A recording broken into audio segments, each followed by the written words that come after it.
Her iki tarafı da muhafaza edelim.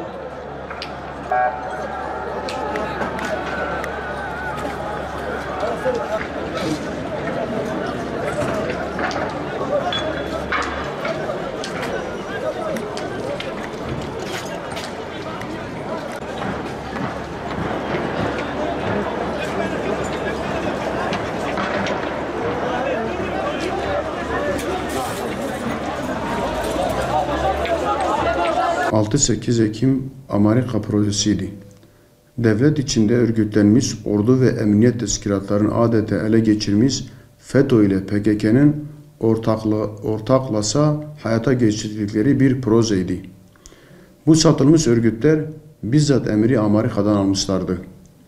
Selahattin Demirtaş Amerika dönüşü 6-8 Ekim olayların fitilini ateşledi. FETÖ'nün elebası zaten Amerika'da CIA'nin kontrolü altında yaşıyordu. 6-8 Ekim provokasyonu amacı Türkiye iç savaşa, kaosa sürüklemek, sonra da bölüp parçalamaktı. Amaç buydu. O dönemde devlet bölgede yok gibiydi. Askeriye ve emniyet FETÖ'nün denetimindeydi. Bu şeytani projenin en büyük engel bölgedeki İslami camiaydı.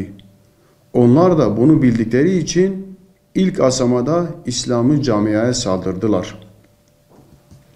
Bölgedeki dindar kesimleri, özellikle Hudapar camiasını imha etmek istediler. Amerika ve devlet içerisinde çürüklenmiş FETÖ'cü asker ve polislerin desteklerini arkasına alan HDP PKK'li çeteler büyük bir katliama imza atmaya kalkıştılar. Amaçları büyük bir katliamı gerçekleştirip dindar kesimleri sindirmek, böylece hain emellerin önünde hiçbir engel bırakmamaktı.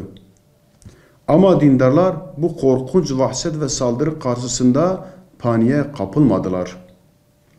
Devletin ortadan kaybolduğu bu karanlık günlerde onlarca şehit verme pahasına direndiler ve Amerika'nın bu şeytani projesinin başarıya ulaşmasına engel oldular. Tıpkı 15 Temmuz akşamı yüzlerce şehit verme pahasına sokaklara döküldükleri gibi. Aslında Amerika'nın bölgemize ve ülkemize yönelik bu şeytanı tuzağı yeni değildi. 90'lı yıllarda da bölge Müslümanları İslami camia büyük bir vahşetle karşı karşıya kaldı. 90'lı yıllara devleti ele geçirmiş karanlık Ergenekon yapısıyla PKK yine işbirliği kurarak Amerika'nın ülkemizi bölüp parçalama, kendisine bağlı bir kukla devlet kurma, ikinci bir İsrail inşa etme projesine hizmet etmek için İslam'ı kesimlere saldırdılar.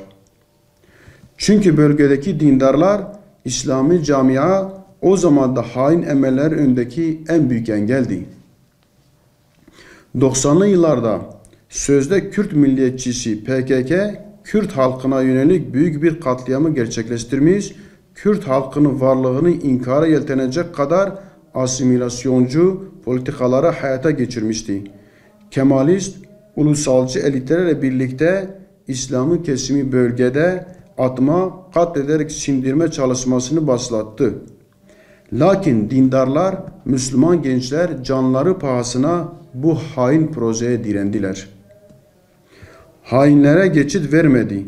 Ne yazık ki bu kahraman gençler ödüllendireceklerine hala zindanlarda çile doldurup adalet beklemektedirler.